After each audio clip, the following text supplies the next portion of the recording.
Alhamdulillah pada tengah hari ini dapat sama-sama kita berada dalam majlis ilmu ini, dan insya-Allah pada hari ini kita sambung pengajian kuliah hadis menggunakan kitab Tahdzibun Nufus fi Tartibid Durus, ataupun yang diterjemahkan dengan ringkasan Riyadhus Salihin. Kitab yang dikarang oleh Syekh Yusuf bin Ismail An-Nabhani. Pada hari ini kita masuk kepada bab yang baru, ya, iaitu tajuk kita larangan saling membenci, hasad dengki dan menyakiti sesama mukmin. Okay, sebelum tu saya minta komen lah dekat bahagian chat ni, slide yang saya paparkan tu clear ataupun tidak. Clear apa ni Ustaz? Cuma minta besar kan Ustaz? Boleh tulis dekat bahagian chat. Okay, Alhamdulillah jelas Jelas Ustaz, jelas. Mustaza harus Ustaz besarkan slide tu boleh tak? Maksudnya sama-sama dengan kita. Kalau dalam Meet ini kita ada 76 orang. Di Facebook saya tak sempat nak check, mungkin sahabat-sahabat yang mengikuti melalui Facebook maka boleh share kepada grup-grup yang lain, supaya dapat kita meramaikan lagi, mengimarahkan majlis ilmu ini. Baik. Assalamualaikum Ustaz. Kita lihat pada kita lihat kepada muka surat yang ke-379, ya, tentang satu tajuk yang menjadi realiti dalam kehidupan manusia, adanya sifat hasad dengki, saling membenci dan menyakiti sesama manusia. Dan amalan ini adalah amalan yang dilarang di dalam Islam. Ya, Alhamdulillah tadi kita mengikuti siaran amanat, ya, amanat daripada yang menekankan aspek integriti. So apabila seseorang manusia itu mempunyai sifat integriti, ya, integriti ni sifat yang luas lah, sama ada di tempat kerja ataupun dalam kehidupan. Antara ciri-ciri sifat integriti yang berada dalam diri seseorang adalah dia meninggalkan sifat inilah, dia meninggalkan amalan saling membenci, perasaan hasad dengki, saling menyakiti. Ini amalan, semua amalan ni, ya, kalau orang itu ada integriti, dia akan tinggalkan. Baik. Sebelum kita lihat kepada ayat-ayat Al-Quran dan hadis yang ditulis oleh Syekh Yusuf Ismail An-Nabhani, maka sedikit sebagai muqaddimah kita lihat apakah yang dikatakan dengan hasad dengki. Mungkin ada orang buat ya, dia kata orang Melayu ni ada PhD, iaitu penyakit hasad dengki. Itu joke lah yang berlaku. Baik, ya, kalau kita lihat, kalau kita rujuk kepada kamus Al-Mu'jam Al-Asasi, ya, kamus Al-Mu'jam Al-Asasi, perasaan ataupun sifat hasad, ya, perasaan atau sifat hasad ni dinyatakan adalah ia merupakan satu sifat yang berada dalam diri seseorang.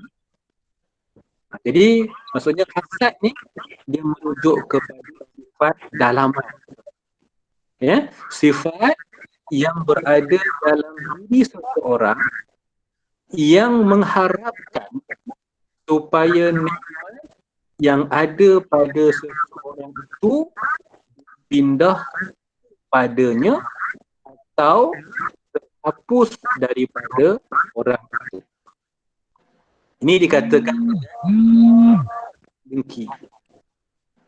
Ya, sifat dalaman seseorang yang mana apabila sifat itu berada pada diri seseorang, maka akan timbullah perasaan, timbullah harapan supaya supaya kebaikan, kelebihan yang ada pada orang tersebut berpindah kepada dirinya, ataupun kelebihan nikmat yang ada pada orang tersebut hilang pada orang tersebut. Ini yang terdapat di dalam kamus Al-Mu'jam Al-Asasi. Sebab tu para ulama kita, ni saya nak bagi mukadimah sikit tentang sifat ni sebelum kita rujuk ayat Al-Quran dan hadis. Sebab tu para ulama kita menyatakan hasad dengki ni kita boleh pecahkan dia kepada 4. Cuba kita muhasabah diri kita pada pagi ini, insya-Allah tengok diri kita yang mana salah satu 4 ni berada dalam diri kita. Sifat yang berkaitan dengan hasad dengki. Baik. Yang pertama disebut adalah hasad dengki yang buruk dan yang dilarang serta ia merupakan perkara dosa. Ini kategori yang pertama. Yang paling teruk, yang dilarang dan dia berdosa. Apa dia?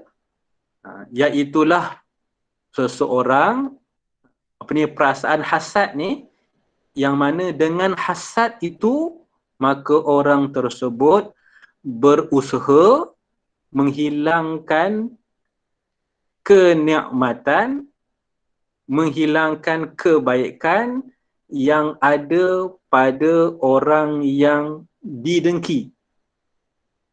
Dengan melakukan kezaliman kepada orang tersebut. Kemudian dia berusaha mengalihkan kebaikan itu kepada dirinya. Hasad dengki ni maksudnya dia nak supaya orang yang ada kebaikan tu, orang yang ada kelebihan tu, dia punya kelebihan tu hilang daripada orang tu dengan cara dia melakukan perbuatan yang zalim. Ini yang banyak berlakulah. Mungkin dia gunakan sihir, dia buat fitnah dan seumpamanya, supaya kebaikan itu akan beralih kepada diri dia. Ini yang paling buruk hasad dengki. Ataupun yang paling buruk ni adalah seseorang yang ada hasad ni, dia berusaha menghilangkan kebaikan, kenikmatan yang ada pada seseorang, tapi dia tak nak pun kenikmatan, kebaikan itu dia berpindah kepada diri dia. Dia tak nak pun. Yang penting dia nak supaya orang tu tak dapat kebaikan, hilang kebaikan. Ini namanya yang kategori yang pertama, yang paling buruk dan dicela serta merupakan perbuatan yang dosa. Okey, itu jenis yang pertama. Sementara jenis yang kedua yang dibincangkan oleh para ulama adalah hasad, yang mana orang sifat hasad ni dia tidak mengharapkan nikmat orang yang ada, tidak mengharapkan nikmat orang yang ada pada orang yang didengki itu hilang. Tetapi dia berusaha mendapatkan nikmat yang sama. Yang ni yang baik. Dia nampak orang tu hebat. Dia nampak orang tu kira ada harta yang banyak. Nampak orang tu ada ilmu yang banyak. Maka dia nak kan, dia tak mengharapkan supaya harta orang tu hilang. Dia tak mengharapkan ilmu orang tu hilang. tetapi dia berusaha untuk mendapatkan harta yang sama, mendapatkan ilmu yang sama. Ini namanya ghibtah. Ghibtah. Dia masuk dalam kategori hasad juga, tapi hasad ni hasad yang baik. Yang ni lah yang ada dalam hadis Nabi. Yang mana orang tu dia ada duit banyak, kan, dia banyak sedekah, kita tengok dia dan kita pun kita jealous dengan dia, kita dengki dengan dia. Maka kita pun berusaha bekerja untuk dapat duit yang banyak supaya kita pun boleh sedekah dan sebagainya. Ini dibenarkan. Ini yang baik, yang namanya ghibtah. Baik. Yang ketiga, hasad yang ketiga adalah sifat dengki kepada orang lain. Dia ada hasad, ada dengki kepada orang lain, tetapi dia seorang yang dengki tu, dia tidak menurut perasaan dengkinya. Dia tak turut pun. Dia tak ikut perasaan dengki itu, dan dia tidak melakukan kezaliman kepada orang yang dia dengki. Sebaliknya, dia memang tengok gitu je. Dia ada perasaan dengki tu, tetapi dia tak buat apa-apa tindakan. Ini jenis yang ketiga. Baik. Dan jenis yang keempat, yang dinyatakan oleh para ulama adalah sifat hasad, dengki yang ada pada diri seseorang, kan? Seseorang itu bila timbul hasad, dengki dalam diri dia, maka dia berusaha menghilangkan hasad, dengki tersebut. Bila timbul perasaan hasad ni, dia berusaha nak menghilangkan perasaan hasad tersebut. Mungkin dengan cara dia buat baik kepada orang yang dia dengki, dia mendoakan kepada orang yang dia dengki itu, dia menceritakan kelebihan-kelebihan orang yang dia dengki itu kepada orang lain. Sebab apa niat dia? Dia nak buang hasad yang ada dalam diri dia. So jenis yang keempat ni pun baik. Jadi kita boleh muhasabah diri kita, hasad dengki yang ada pada diri kita ni berada pada peringkat yang mana ataupun jenis yang mana. Adakah jenis yang pertama kita sebutkan tadi, ataupun jenis yang kedua, ataupun jenis yang ketiga, ataupun jenis yang keempat. Kita boleh muhasabah diri kita. Baik. Tuan-tuan dan puan-puan yang dihormati sekalian, kaum muslimin dan muslimat yang dihormati sekalian, kalau kita rujuk kepada sejarah kehidupan manusia, tengok kepada sejarah hidup manusia. Nak tengok kepada siapa? Kita tengok kepada Nabi Adam alaihi salam. Yang mana dalam Al-Quran, dalam surah Al-Ma'idah ayat yang ke-27, surah Al-Ma'idah ayat yang ke-27, Allah Subhanahu wa Ta'ala telah menceritakan tentang peristiwa yang menunjukkan bahawa manusia ni semenjak daripada awal penciptaannya mempunyai hasad, dengki. Iaitu Allah ceritakan tentang Qabil dan Habil, dua anak Nabi Adam alaihi salam. Dalam Al-Ma'idah ayat 27, Allah ceritakan bahawa Habil ni dia adalah seorang pengembala haiwan.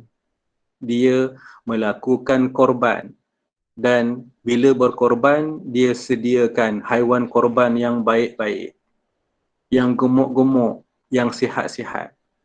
Sementara saudaranya bernama Qabil. Qabil adalah petani. Apabila dia melakukan korban, dia menyediakan hasil pertanian yang tidak berkualiti. Dia korbankan. Maka Allah Subhanahu wa taala menerima korban Habil. Allah menolak korban Qabil. Justru itu Qabil ada perasaan hasad sebab ibadah korban Habil diterima, ibadahnya tidak diterima ataupun korbannya tidak diterima. Maka dia berazam untuk membunuh Habil. Akhirnya dia berjaya atas apa yang dia hasratkan. Ini dalam sejarah kehidupan manusia. Boleh rujuk dalam surah Al-Ma'idah ayat 27. Okey, kalau kita selusuri lagi dalam surah Yusuf, ya, surah Yusuf, surah yang ke-12. Surah Yusuf mengandungi 111 ayat. Ya, kita dapat faham juga Allah Subhanahu wa taala menceritakan juga perasaan hasad juga berlaku dalam kalangan keluarga. Tadi Qabil Habil dalam adik-beradik. Maka dalam surah Yusuf kan juga Allah ceritakan berkenaan dengan Nabi Yusuf dan saudaranya. Perasaan hasad dengki apabila Nabi Yusuf lebih disayangi oleh ayahnya. Ini dalam kehidupan manusia. Jadi sebab tu seandainya kita menjadikan Al-Quran sebagai panduan dalam hidup kita, insya-Allah kehidupan kita akan berada pada jalan yang benar. Baik. Itu sebagai muqaddimah sebelum kita lihat kepada perbincangan hari ini. Baik. Yang pertama, ya, kalau kita rujuk kepada kitab kita, muka surat yang ke-379, Allah Subhanahu wa taala berfirman dalam surah Al-Hujurat ayat yang ke-10. Allah Subhanahu wa taala berfirman, A'udzu billahi minasyaitonir rajim. Innamal mu'minuna ikhwatun fa aslihu baina akhawaykum. Ya, dalam kitab kita sampai ayat innamal mu'minuna ikhwah. Situ saja. Ini saya copy semualah sekali. Ya, maksudnya sesungguhnya orang-orang mukmin itu bersaudara. Ya, sesungguhnya orang-orang mukmin itu bersaudara. Okey, dalam kitab tafsir Ibnu Katsir, Imam Ibnu Katsir menyatakan bahawa maksud ayat ini adalah semua orang yang beriman adalah bersaudara di dalam agama. Ya, orang yang beriman, sama ada dia berkulit putih, dia berbangsa apa sekalipun, asalkan dia beragama Islam, maka sesungguhnya semua orang yang beriman itu adalah bersaudara. Dan persaudaraan di dalam agama adalah suatu tautan yang sangat kuat. Cuba tuan-tuan bayangkan, kita kalau kita bersaudara dalam keluarga, paling banyak pun ada berapa ramai? Nak tunjukkan kekuatan kita. Ya, dalam satu keluarga, mungkin kita katakanlah buat satu perhimpunan, kita kumpulkan 7 generasi. Tapi jangan buat sekarang tuan-tuan. Ya, kalau buat sekarang nanti ada pula satu kluster. Kluster generasi pula nanti. Ya, kita kumpulkan 7 generasi, kita buat satu perhimpunan. Agak-agak kita lah, mungkin paling ramai pun 400 ataupun 500 orang. Tapi persaudaraan yang diasaskan atas dasar Islam, atas dasar iman, Kan? Hubungan kita sangat besar. Di mana sahaja kita pergi, kita ada saudara. Ini kehebatan agama Islam. Baik, satu. Saya teruskan kepada ayat yang kedua. Ya. Pengarang Syekh Yusuf Ismail An-Nabhani membawakan ayat yang kedua. Ayat yang kedua daripada surah An-Nisa, ayat yang ke-54. Allah Subhanahu wa taala berfirman, A'udzu billahi minasyaitonir rajim. Am yahsuduna an-nasa 'ala ma atahumullahu min fadlih. Ya, dalam teks kita ataupun dalam buku kita hanya sampai kepada ayat tersebut. Maksudnya, atau patutkah mereka dengki kepada manusia? Ya, di sini Allah Subhanahu wa taala menggunakan perkataan an-nas, manusia. Atau patutkah mereka dengki kepada manusia? Dan para ulama tafsir menyatakan manusia di sini adalah merujuk kepada Nabi Muhammad sallallahu alaihi wasallam, para sahabat dan umatnya. Disebabkan nikmat yang telah diberikan oleh Allah kepada mereka daripada limpah kurnianya. Baik. Ayat ni cerita tentang apa, tuan-tuan? Jadi pengarang membawakan ayat ni nak highlight kepada kita dalam Al-Quran cerita pasal hasad dengki. Tapi ayat ni menceritakan tentang siapa. Siapakah mereka ni? Ni mereka. Am yahsuduna, atau patutkah mereka? Yahsuduna, iaitu mereka dengki. Siapakah mereka? Siapakah yang dengki kepada Nabi Muhammad sallallahu alaihi wasallam, yang dengki kepada para sahabat Nabi, yang dengki kepada umat Islam? Ya. Maka kalau kita tengok pandangan-pandangan ulama tafsir, antaranya adalah tafsir Ibn Kathir, maka disebutkan dekat sini, mereka dekat sini adalah yang pertama orang-orang kafir. Satu. Dan yang kedua adalah kaum Bani Israel. Iaitu pandangan yang pertama, siapa yang dengki kepada Nabi SAW, siapa yang dengki kepada para sahabat radhiyallahu anhum, siapa yang dengki kepada umat Islam, yang pertama adalah orang-orang kafir. Dan yang kedua adalah orang-orang Bani Israel. Sebab apa? Kaum Bani Israel ini dengki kerana Nabi, Rasul yang Allah bangkitkan kepada manusia bukan berasal daripada keturunan mereka, tetapi berasal daripada keturunan Arab. Itu sebab yang pertama.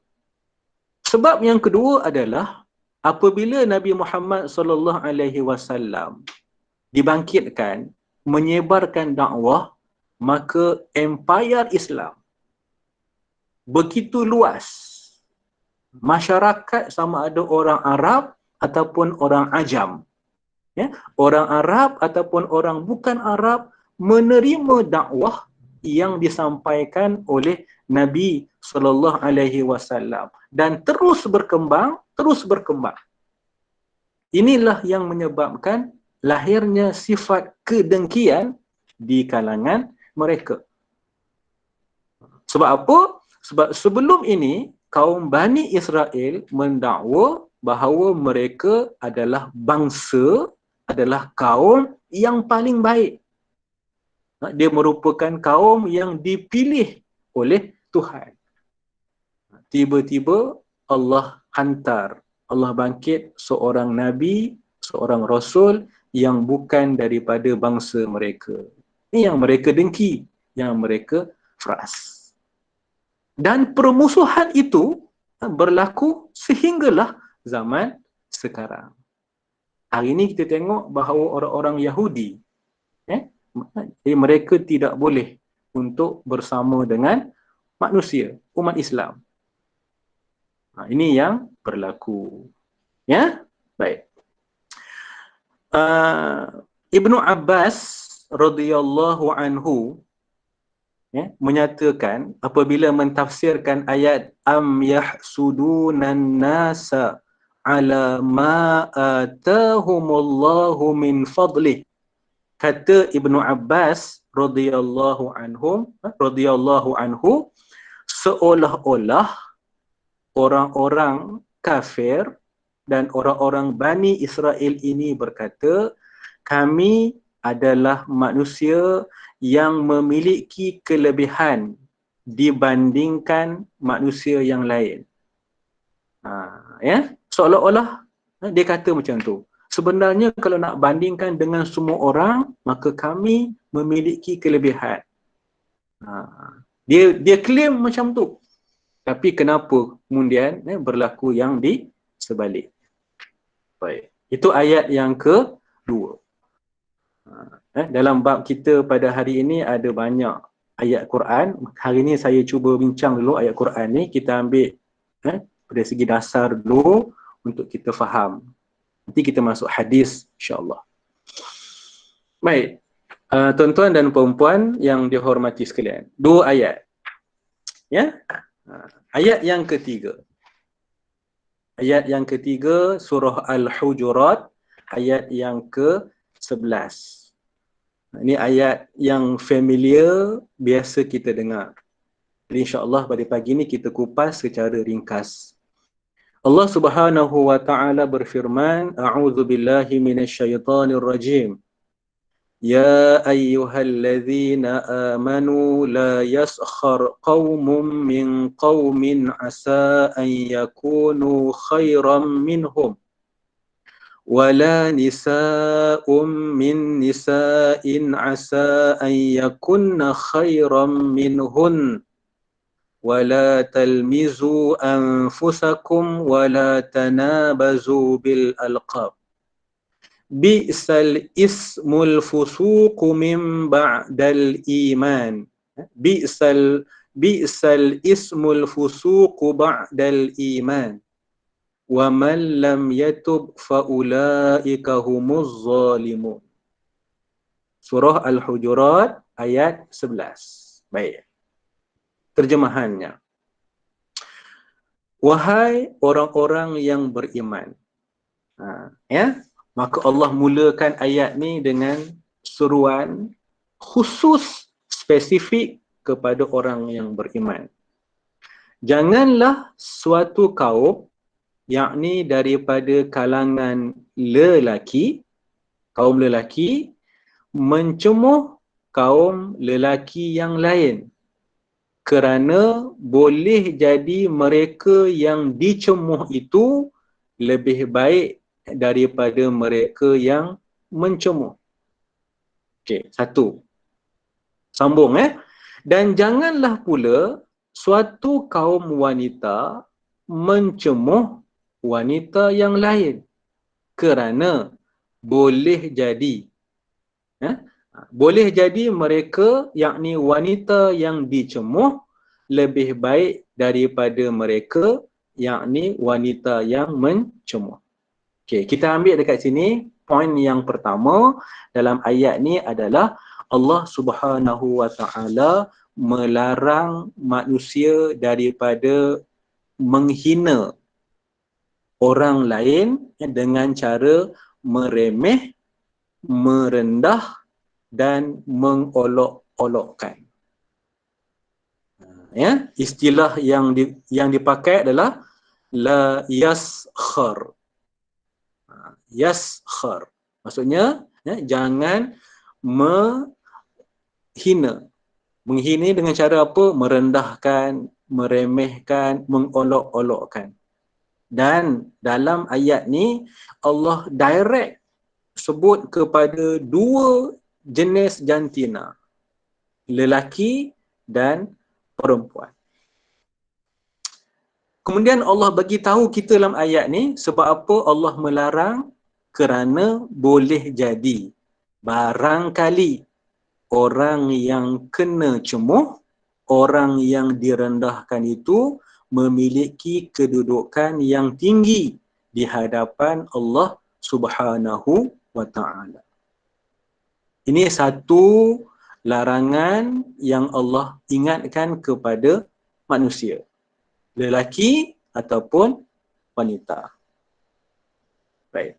Apa cara biasanya yang digunakan oleh seseorang untuk merendahkan orang lain? Apa cara? Sebenarnya ada banyak cara lah. Sama ada kita merendahkannya dari aspek fizikal. Mungkin orang tu, kita semua ni orang yang tinggi, kita standard. Mungkin 5 kaki, 7 ataupun 6 kaki. 6 tu tinggi dah lah. Tiba-tiba ada orang yang rendah, maka kita menghina dia, kan? Kita meremehkannya aspek fizikal. Dan inilah yang berlaku kepada Ibnu Mas'ud radhiyallahu anhu. Apabila para sahabat yang lain merendahkan beliau, mencemuh beliau disebabkan beliau mempunyai sebelah kaki yang kecil. Ibnu Mas'ud ni dia punya kaki dia kecil. Apabila isu ini sampai kepada Nabi SAW, maka Nabi menjelaskan kepada para sahabat bahawa walaupun kaki Ibnu Mas'ud ini kecil, tapi di hari akhirat kelak dia menjadi sangat berat. Timbangannya begitu berat. Kita hari ini dan kamu yang ada kaki yang standard, yang besar, belum tentu lagi membawa timbangan yang berat pada hari akhirat. Ini aspek fizikal. Kita meremehkan orang, aspek fizikal. Ataupun kita merendahkan orang, meremehkan orang dari segi akal, kepandaian. Orang yang kurang bijak sebagainya mungkin dicemuh, direndahkan. Satu. Mungkin ada cemuhan ataupun merendahkan orang ni dalam aspek pekerjaan. Ada orang yang merendahkan. Ada yang dalam aspek mungkin pengangkutan, kenderaan yang mereka pakai. Mungkin kita ada kenderaan yang baik, mungkin orang tu tak ada kenderaan yang baik. Kenderaan yang dah lama, dah uzur, kita cemuh dia, kita rendahkan dia. Jadi boleh sebut kat sini, yang pertama sekali adalah cemuhan ini dalam pelbagai bentuk. Satu. Baik. Dan kita lihat dekat sini, Allah Subhanahu wa ta'ala mention, sebut lelaki dan perempuan. Spesifik. Sedangkan di bahagian atas, mula ayat tu Allah dah sebut, wahai orang yang beriman. Jadi orang yang beriman ni sebenarnya dah merangkumi lelaki dan perempuan. Kemudian Allah spesifikkan lagi, lelaki, kaum lelaki jangan mencemuh lelaki yang lain. Kaum perempuan, kaum wanita jangan mencemuh kaum wanita yang lain. Maka saya rujuk dalam kitab kitab tafsir, maka di antara pandangan yang menyatakan kenapa, maka disebut bahawa antaranya adalah kerana kaum wanita banyak melakukan perkara ini. Ya, dan cara yang digunakan oleh kaum lelaki berbeza dengan cara mencemuh yang digunakan oleh kaum wanita. Dia ada kaedah masing-masing. Sebab tu Allah Subhanahu Wa Taala sebut dalam ayat ni lelaki dan wanita. Ini yang berkaitan dengan topik yang kita nak bincangkan. Okey, satu. Yang kedua, Allah Subhanahu Wa Taala menyatakan, janganlah kalian mencela diri sendiri. Jangan mencela sesama mukmin. Ya? Janganlah kalian mencela diri sendiri. Allah kata kat sini, iaitu wala talmizu anfusakum. Jangan mencela. Apa ni kata, ini para ulama tafsir, antaranya Ibnu Abbas ataupun Mujahid, termasuk juga Qatadah, maksud ayat janganlah kalian mencela diri sendiri adalah janganlah saling memfitnah satu sama lain. Itu maksudnya. Jangan mencela. Ni. Wala talmizu. Baik. Saya nak share sikit dengan tuan-tuan dan puan yang dihormati sekalian pada tengah hari ini. Kalau kita rujuk dalam Al-Quran, perkataan mencela ni, mencela, dia ada dua istilah. Yang pertama adalah al-lamzu. Inilah. Iaitu wala talmizu. Maksudnya al-lamzu. Dan yang kedua adalah al-hamzu. Okey. Al-lamzu ni, talmizu ni, lam mim zai, lamzu ni, dia merujuk kepada celaan dengan lisan. Mencela dengan lisan. Maksudnya bercakap lah. Itu lam mim zai. Mencela dengan lisan. Okey. Selain daripada ayat ni, kalau kita ambil contoh ayat yang lain, ada dalam surah Al-Humazah, ayat 1. Wailul likulli humazatil lumazah. Iaitu neraka wail untuk orang yang mencela dan memfitnah.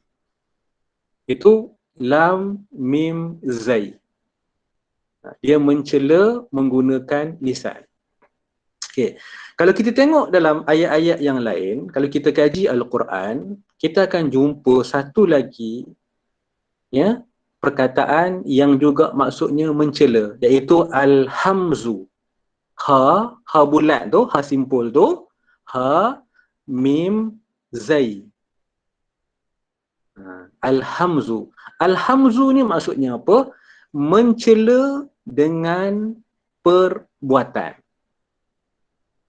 Kalau lam mim zai itu mencela dengan lisan, kalau ha mim zai mencela dengan perbuatan. Okay, sebagai contoh, kita tengok dalam surah Al-Qalam. Surah Al-Qalam ayat yang ke-11. Tuan-tuan tulis surah Al-Qalam ayat yang ke-11. Allah Subhanahu Wa Taala berfirman, hammazin masya'in binamim. Hammazin masya'in binamim. Jadi ha mim zai. Maksudnya adalah iaitu orang yang suka mencela. Mencela dengan perbuatan. Masya'in binamim, lagi suka menyebarkan fitnah, hasutan untuk memecah belahkan orang ramai. So kita nampak dekat sini salah satu mukjizat Al-Quran, penggunaan perkataan. Okey, baik. 2, tak boleh mencela. Yang ketiga adalah Allah sebutlah ayat ni, wala tanabazu bil alqab. Maksudnya apa? Yang ketiga, janganlah pula kalian memanggil orang lain dengan gelaran yang buruk. Tak boleh menggelarkan dengan gelaran yang tidak baik. Gelaran dalam penggunaan bahasa Arab secara umumnya ada dua istilah yang dipakai. Okey, tengok teks Al-Quran. Yang pertama adalah kat sini. Nabaza.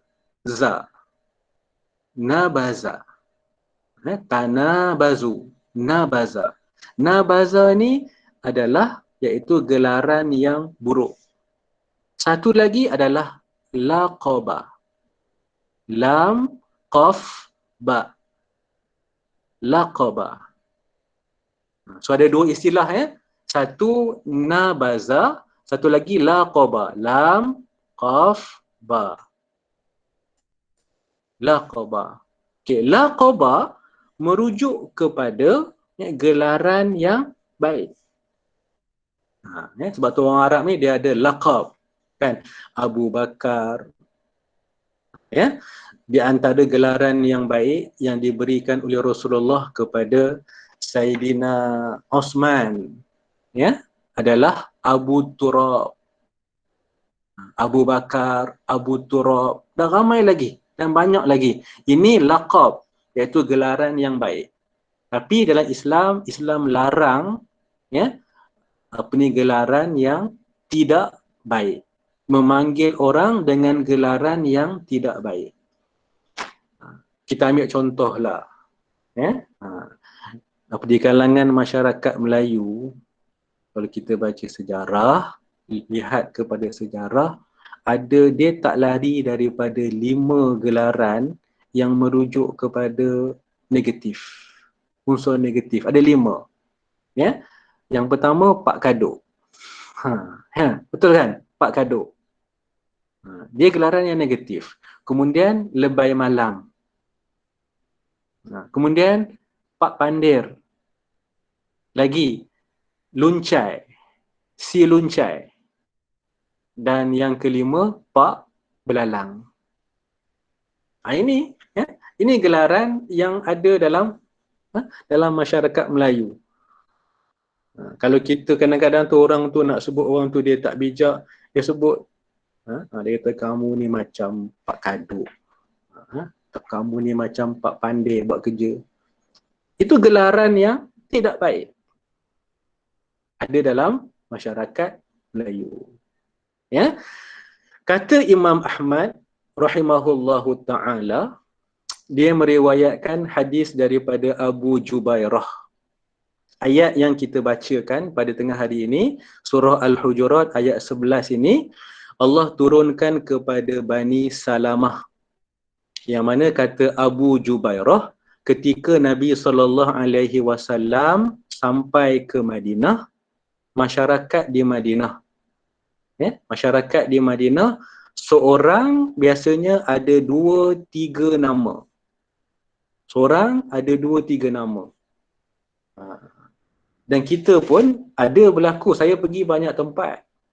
Kita tengok penama dia, kita panggil nama yang original, yang asal. Kan? Bila tanya perut tempat tu, tak tahu. Rupanya dia ada nama lain. Dia ada nama lain. Dan nama lain tu yang lebih popular, yang dikenali. Sedangkan nama asal tu orang tak tahu. Hanya mungkin keluarga yang terdekat sahaja yang tahu. Jadi masyarakat Arab di Madinah, bila Nabi sampai, bila Nabi berhijrah, ada 2 atau 3 nama bagi setiap orang.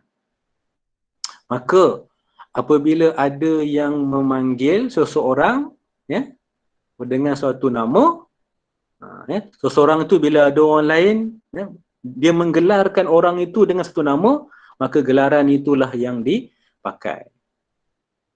Maka penduduk Bani Salamah dia telah mengadu kepada Nabi SAW, yang mana kata mereka, wahai Rasulullah, sesungguhnya orang ini akan marah apabila dipanggil dengan dengan nama ataupun gelaran tersebut.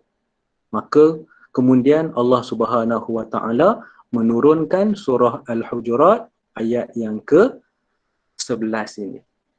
Jadi hari ini kalau di kalangan kita, sama ada di pejabat, di kalangan perumahan, kita balik kampung sebagainya, kalau berlaku ada gelaran-gelaran yang kurang menyenangkan, yang tidak baik, maka hentikan. Tukarlah dengan gelaran yang baik. Sebab dilarang oleh Allah Subhanahu wa taala. Okey, 3. Ya. Baik. Kemudian ini ayat Al-Hujurat ayat 11. Kemudian Allah Subhanahu wa taala sambung, seburuk-buruk panggilan ialah kefasikan sesudah keimanan. Sesiapa yang tidak bertaubat, maka Allah kata mereka itulah orang-orang yang zalim. Jadi kalau sebelum dia beriman, sebelum itu ada nama-nama yang mempunyai maksud yang tak baik, kemudian selepas mereka menerima keimanan, kena ubah kepada yang lebih baik.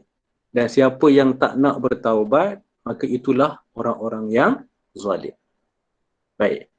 Ayat yang seterusnya. Okay, kita ada lagi 5 minit. InsyaAllah saya cuba habiskan ayat ni. Surah An-Nur ayat yang ke-19. Allah berfirman, A'udzubillahi minasyaitonirrajim. Innal ladzina yuhibbuna an tashi'al fahishatu fil ladzina amanu lahum 'adzabun alimun fid dunya wal akhirah wallahu ya'lamu wa antum la ta'lamun. Maksudnya, sesungguhnya orang-orang yang suka, yuhibbuna, orang-orang yang suka, agar berita perbuatan yang amat keji itu tersiar di dalam kalangan orang-orang yang beriman. Bagi mereka azab yang pedih di dunia dan di akhirat. Jadi dalam ayat ni dia ada kisah. Buka dalam surah An-Nur, tengok ayat yang ke-13, 14, 15, 16, 17. Menceritakan tentang hadithul ifk. Satu peristiwa yang mana Sayyidatina Aisyah radhiyallahu anha, ummahatul mu'minin, telah difitnah melakukan perbuatan sumbang dengan seorang sahabat yang bernama Safwan bin Mu'attal. Maka berita ini disebarkan oleh orang-orang munafik. Maka ayat ni menceritakan orang-orang yang suka agar berita perbuatan yang amat keji itu tersiar di dalam kalangan orang-orang yang beriman, maka bagi mereka azab yang pedih di dunia dan di akhirat. Jadi apa pengajarannya? Pengajarannya adalah apabila kita mendengar sesuatu berita, mungkin dah sampai kepada kita berita yang tak elok dan kita pun tak pasti, maka kemudian dia tak tahu lalu dia sampaikan kepada orang lain. Hari ini ceritanya, bahasa yang mudah hari ini adalah forward. Dalam WhatsApp, dalam Facebook. Kalau Facebook kita share.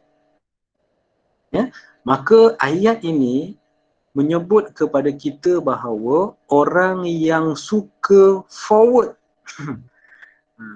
Ini penyakit hari ini. Di zaman ICT hari ini, orang yang suka forward. Dia orang yang pertama sebarkan maklumat. Dia nak jadi orang yang pertama. Berhati-hati.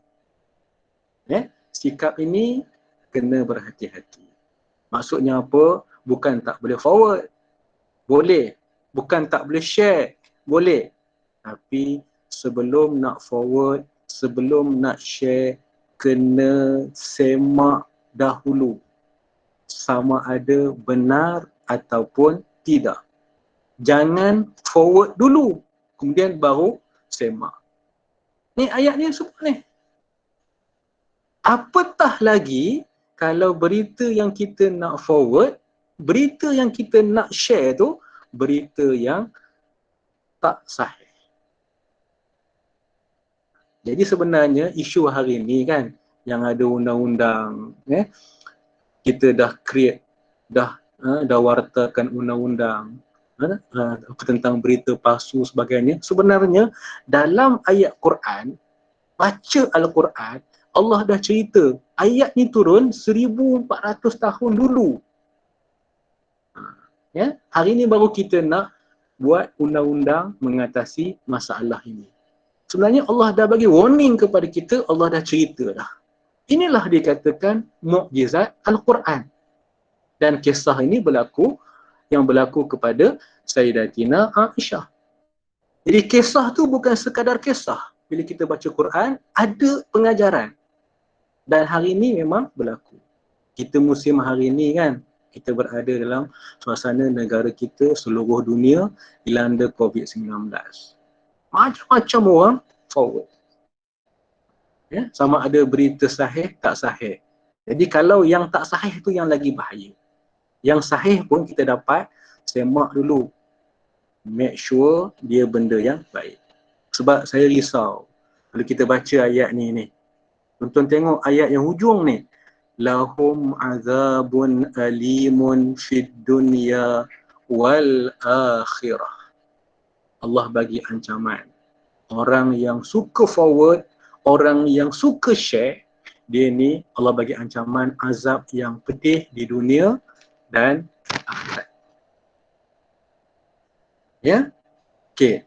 Kalau kita share, kalau kita forward satu berita yang tidak sahih, dekat dunia ni kita akan mendapat hukuman.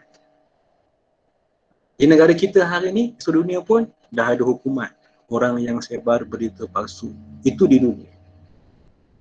Ya? Ataupun kalau dari segi perundangan Islam, kalau berita tu dia melibatkan hudud, dia melibatkan qazaf, dia akan dapat hukuman. Dan satu lagi, untuk orang yang beriman, Allah kata mendapat azab di hari akhirat. Allahu Akbar. Yang ni yang kita amat-amat risau. Ni yang kita risau berlaku dalam kehidupan. Jadi bila baca ayat ni nanti, kita cuba ubah, letakkan satu paradigm baru. Ada paradigma yang baru tentang share, tentang forward. Ini panduan kita dalam persoalan ini. Baik. Dan ayat yang terakhir. Ya, ayat yang terakhir dalam surah Al-Ahzab ayat 58. Saya tak sempat nak tengok hadis. Ada hadis dah ni. Kita tengok ayat yang terakhir ni sebagi laju lah. Ya. Allah berfirman, A'udzubillahi minasyaitonirrajim.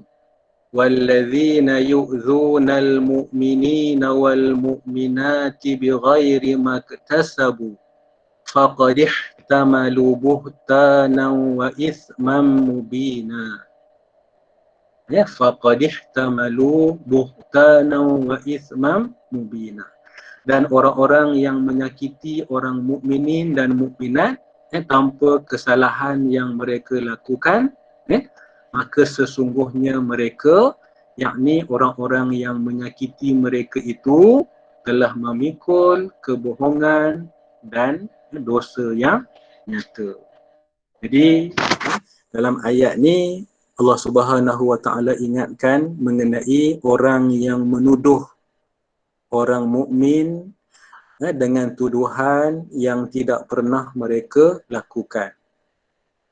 Itu namanya buhtan. Ni buhtan. Ya, menuduh, dia maksudnya dia berbohong, menceritakan, menyebarkan berita buruk yang tidak pernah dilakukan oleh orang mukmin, yang mana tujuan dia buat sebarkan berita itu adalah untuk mengungkap keburukan dan kekurangan mereka. Itu namanya buhtan.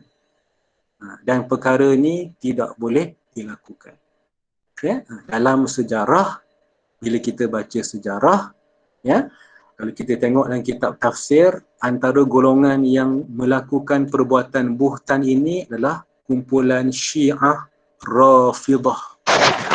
Ya? Syiah Rafidah. Syiah ni dia membuka keaiban sahabat-sahabat Nabi. Nak menceritakan, terutama sekali yang mereka tak setuju.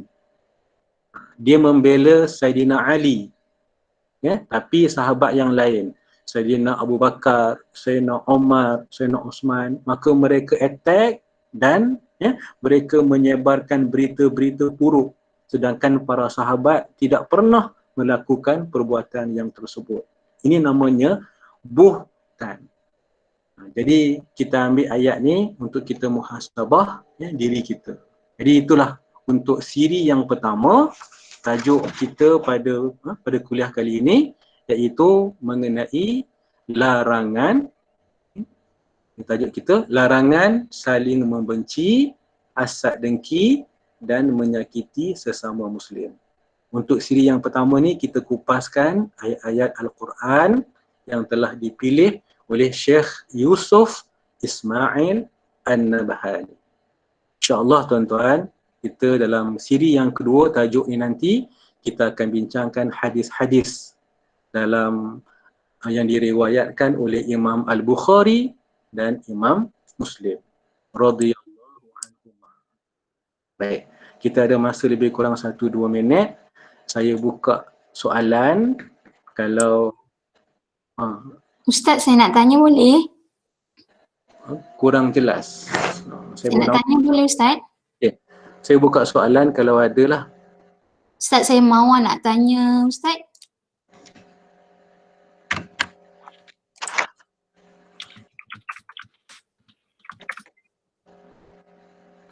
Puan Mawar, ya Puan Mawar, silakan. Kalau nak pakai, Ada tak doa untuk kita hindarkan diri kita daripada fitnah, ataupun doa yang mungkin kita boleh baca bila kita kena fitnah? Doa yang, okey, baik, soalan yang bagus. Ya, doa yang maksud adalah antara doa ni lah. Ya, kita boleh amalkan doa yang selalu Nabi baca apabila membaca tahiyat akhir sebelum daripada memberi salam. Ya, Allahumma inni a'udzubika min azabil qabr wa min azabin nar wa min fitnatil mahya wal mamat. Kita minta yang pertama, Allah jauhkan daripada fitnah, ya, fitnah azab, fitnah azab kubur. Kemudian yang di hujung tu itu wa min fitnatil mahya, fitnah bila kita hidup di alam dunia, wal mamat, dan fitnah ketika berlaku kematian. Jadi salah satu fitnah tu inilah yang kita bincang pada hari ini.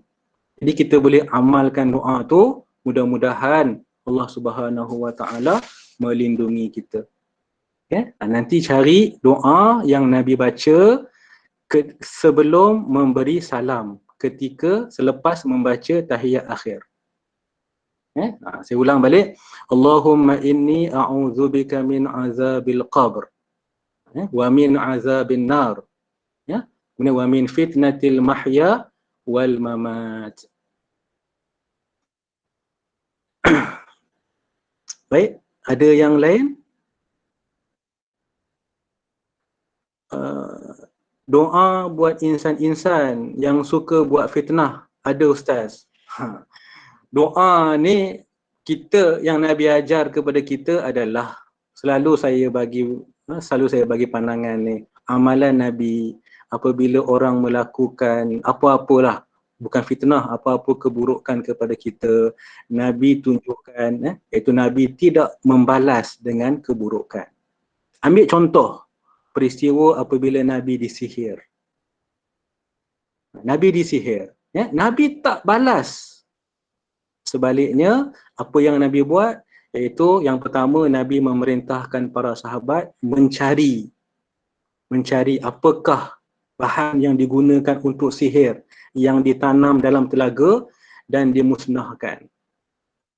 Jadi kita hari ini kan sekiranya mendapat macam-macam, memang berat, memang payah, tapi cubalah sebaik mungkin kita doa kepada Allah. Yang pertama sekali, minta Allah bagi hidayah kepada orang tersebut. Itu yang paling penting. Yang kedua, kita maafkan dia. Tapi nak buat ni memang berat.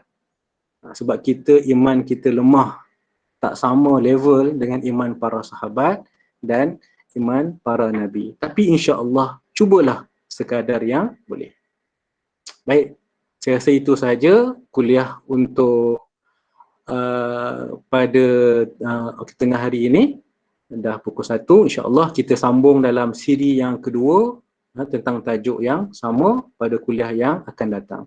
Aqulu qawli hadza wa astaghfirullahal azim li wa lakum. Wassalamu alaikum warahmatullahi wabarakatuh. Waalaikumsalam warahmatullahi wabarakatuh. Terima kasih Ustaz.